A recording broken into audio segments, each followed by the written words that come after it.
G'day guys, how you doing? It's the Kiwi and I'm back with another video. And yes, this is a follow-up video to the previous video about the dark side of the shadow. But what I'm going to be doing is I'm going to start right from the beginning.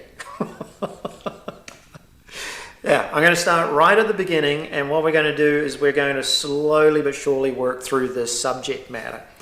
One of the things I'd really highly recommend doing or suggest is buying this book, Iron John by Robert Bly. I've had this copy for about 10 years now. It's gone with me all over the world. I first got the book in 2004. The first copy I actually gave away. But the reason why I recommend getting this book is it's a great way to track your progress, what's going on in your life and what's happening. And it gives you an understanding of being able to correlate your journey with the shadow and how it's relating to you and how it's related to men for thousands of years. This journey, this truly masculine experience, and it is a truly masculine experience,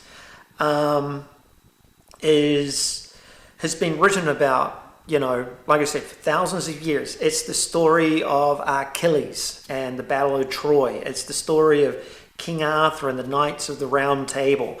And as you travel this path and you read this book and you can see the correlations of your own life and the lives of hundreds of millions of men before you, and you're walking in the same footsteps as these people.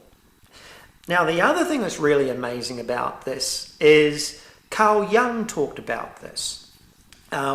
He's obviously one of the preeminent psychoanalysts of our time. He is an absolute genius of a man. Absolute genius of a man. Because what he did was he didn't come up with theories and philosophies like Freud, who I call fraud, or Nietzsche. Nietzsche didn't even want his work published. It was his sister that published his works. Jung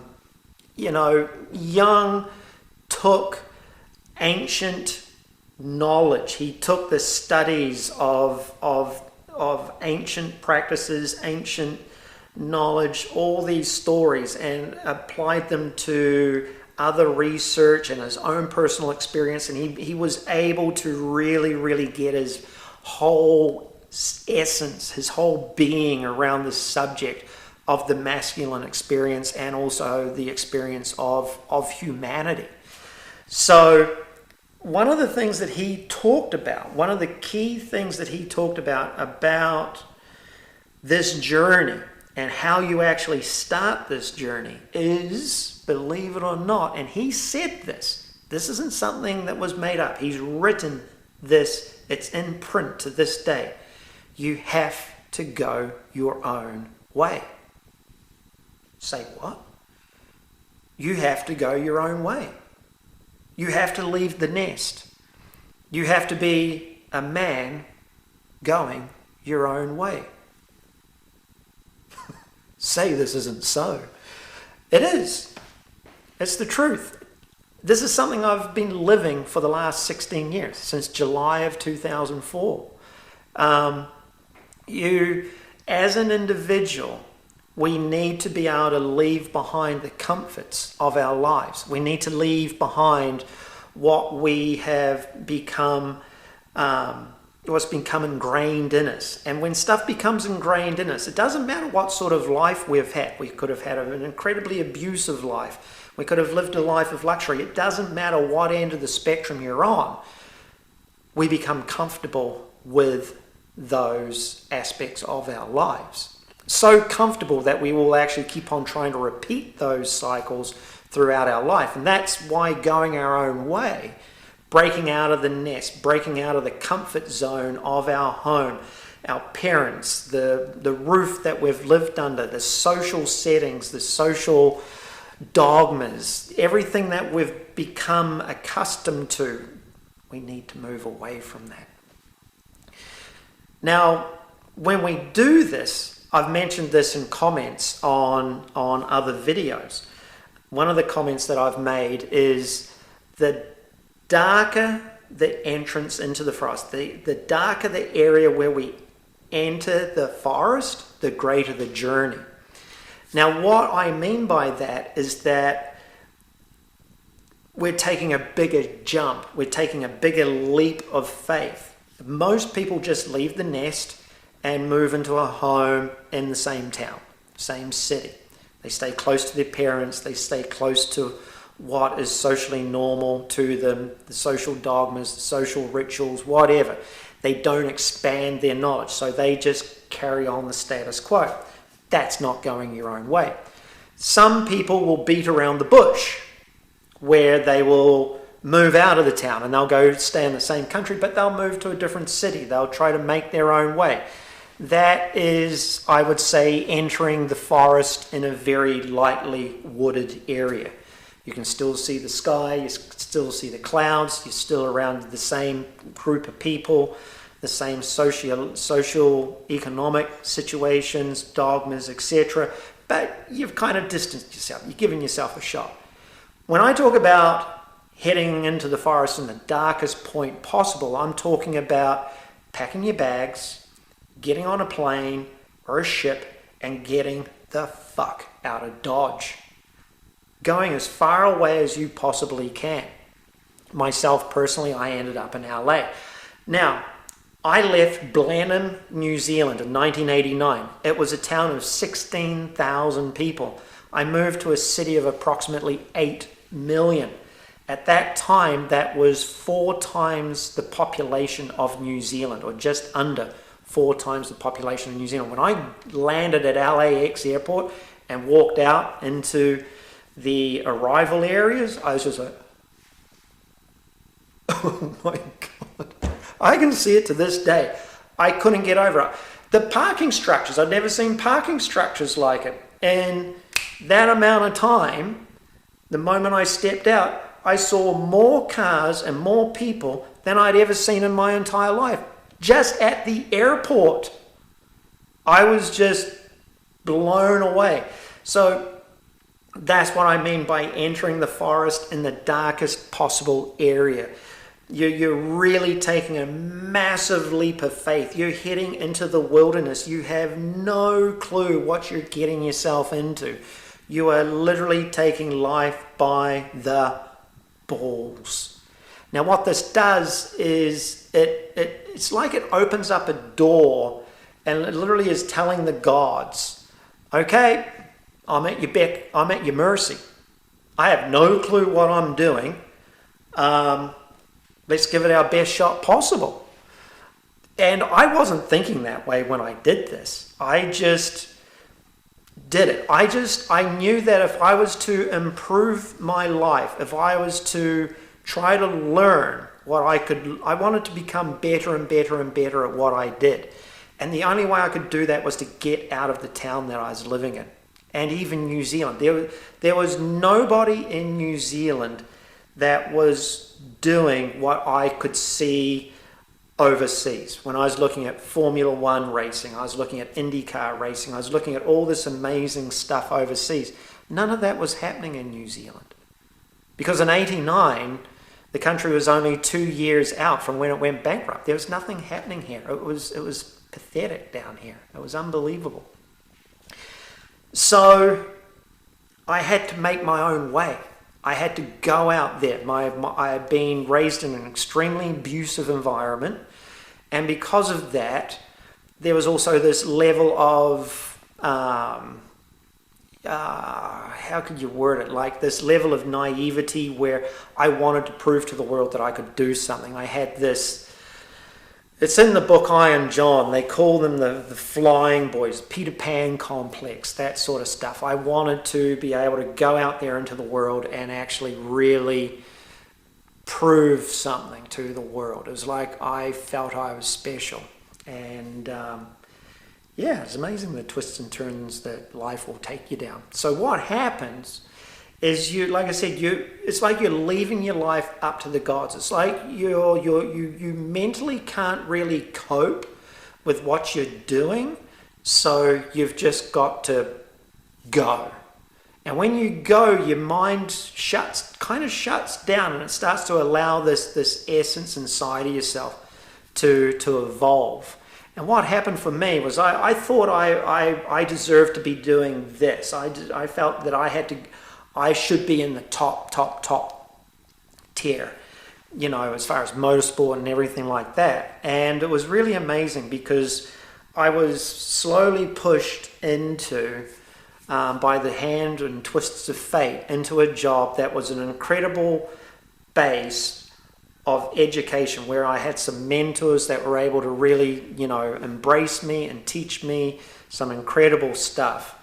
And it was amazing because those individuals, like Dave Kemp, my first real true mentor, he was the one that set the stage and the foundation for me to be able to continue moving in the direction that I wanted to move in. Now, I fell off the rails every once in a while, but I made my own way. I put my faith, unconsciously, I put my faith in the hands of the gods.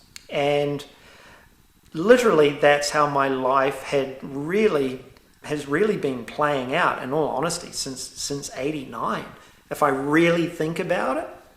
So that's one of the first real phases. You have to get away from the environment that you're in. We have to take this initial first massive step, and we have to move away from the nest.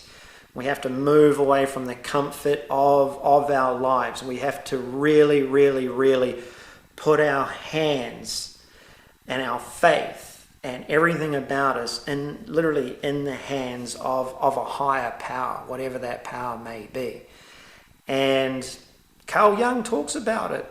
He openly says that. It's what's mentioned in this book right at the beginning. It's where they mention, the young boy finds the key to unlock the cage that the wild man is in under his mother's pillow. And his mother's pillow is a representation. The mother is the nurturing, the caregiver, the person that's taking care of you and looking after you and feeding you and making sure that you're clothed and warm and safe. And the pillow exemplifies the luxury of the life that young boy was living. And he finds the key to his journey under the mother's pillow, where he goes and unlocks the cage and actually releases the wild man, this individual called Iron John, this dark, hairy giant that carries him off into the forest.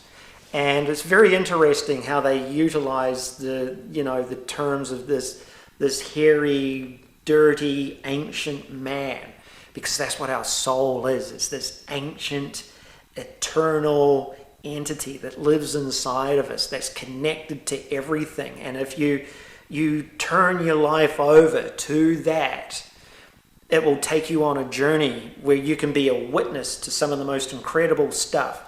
It's like you have to just about stay disjointed, like you're a witness to everything that's not only going on with you, but to everything else that's in front of you. And I can tell you that now based on my own experience, my own journey, and what I've seen. Because I didn't understand this, because I didn't know it intrinsically, what happened was I would fight it, I would battle with it, I would push away, and I'd try to force myself to go back down this path that I thought that I should be going down. And then something would whip the world out from underneath me and get me back going on the path and the direction that I needed to be going in. And that one of the greatest things that happened was actually my divorce. It was actually meeting my wife and then going through the divorce. Because at some point, we will experience some sort of catastrophe. We will go through some sort of experience where everything will come bubbling to the surface and we'll feel like we want to break free. And our mind, because the experience is so traumatic, our mind will shut down. And this essence will start coming to the surface again. and it will actually start taking you back down. It'll take you off the path that you think you should be going down and slowly bring you back to the path that you are meant to be going down. Because there's this wonderful saying, life is what happens while you're making other plans. Now our plans, we're always wanting to, I should be doing this. This is what I deserve. This is my life. This is where I want to be going. And then you'll get smacked around, the rug will get pulled out from underneath you, you'll go through a divorce, you'll lose a job, you'll have all these catastrophes happening in your world that will bring you back down this path. And it's incredible. There's actually a couple of channels out there right now. One of the best ones I actually think is this dude's name Ben, and his channel's called Bald and Bankrupt. Well, he went through a divorce, and he just started traveling to basically get away from his pain from the divorce, I would say, in some way, shape, or form. And he started recording his travels, and now he's got this amazing YouTube channel with millions upon millions of followers. And he doesn't realize, I don't think he realizes just really the journey that he's on.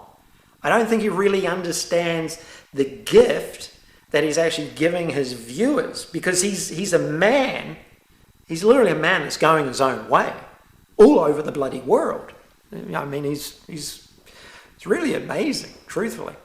So that's our first step. The first step in connecting and understanding our shadow is actually going our own way.